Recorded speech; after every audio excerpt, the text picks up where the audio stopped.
Hello दोस्तों, नमस्कार दोस्तों। महर्षि लोमस। लोमस का अर्थ होता है बड़े बड़े रोम वाला। प्राचीन काल में एक गरीब शूद्र था। उसका कोई घर नहीं था। वह भूख से व्याकुल इधर उधर भटकता रहता था। ऐसे ही घूमते घूमते वह एक सरोवर के निकट पहुंचा। उस सरोवर में कमल के फूल खिले थे और बीच में एक शिवलिंग था। शूद्र ने उस सरोवर में स्नान किया, जल पिया और कमल के पुष्पों से भगवान शिव की आराधना की। वह आगे चला तो उसकी मृत्यु हो गई। शूद्र ने अंतिम समय में शिवलिंग का पूजन किया था, इसीलिए अगले जन्म में उसे एक ब्राह्मण के घर में जन्म मिला। इस जन्म में उसे पिछले जन्म की सभी बातें याद थी। बाल्यकाल से ही उसमें विवेक जागृत हो गया था। वह सोचता था, सत्य प्रतीत होने वाला यह संसार कितना मिथ्या है, कितना दुखमय है।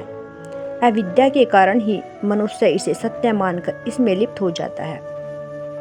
उसके पिता ने भगवान भोलेनाथ की आराधना करके इस बालक को वृद्ध अवस्था में पाया था, इसीलिए वे बालक से अत्यधिक प्रेम करते थे। परंतु बालक अपनी पूर्व जन्म की याद के कारण गूंगा बनकर रहने लगा। पिता ने बहुत उपचार कराया, परंतु कुछ लाभ नहीं हुआ। एक कहावत है, सोते को जगाया जा सकता है परंतु जागते हुए को नहीं जगाया जा सकता। इसीलिए सारे इलाज व्यर्थ हो गए। थोड़ा बड़ा होने पर बालक रात्रि में उठकर चुपचाप घर से बाहर निकल जाता और कमल के पुष्पों से शिवलिंग की उपासना किया करता था और घर पर आकर लौटकर सो जाया करता था। उसने अपनी आराधना सभी से छिपा रखी थी। कुछ समय पश्चात बालक के पिता की मृत्यु हो गई। सगे संबंधियों ने उसे गूंगा समझकर घर से बाहर निकाल दिया। वह तो यह चाहता ही था। वह जंगल में जाकर शिव उपासना करने लगा और कंद मूल पत्ते फूल खाकर जीवन व्यतीत करने लगा। उसका एक ही काम था, अधिक से अधिक कमल पुष्पों को भगवान शिव पर चढ़ाना और उनकी आराधना करना। आराधना से प्रसन्न होकर भगवान शिव एक दिन प्रकट हुए और उन्होंने बालक से वरदान मांगने को कहा।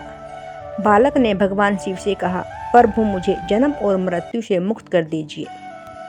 भगवान शंकर बोले, जो पैदा हुआ है वह मृत्यु को अवश्य प्राप्त होता है, अतः तुम अपने जीवन की कोई सीमा निश्चित कर लो। कुछ देर बाद सोचने के बाद उसने भगवान से कहा, प्रति एक कल्प के अंत में मेरे शरीर का एक रोम टूटकर गिर जाए। जब मेरे सारे रोम टूट जाए तब मेरी मृत्यु हो। मृत्यु के बाद मुझे आपके चरणों में जगह मिले, मैं आपके चरणों में शामिल हो जाऊं। भगवान शंकर तथास्तु कहकर अंतर्ध्यान हो गए।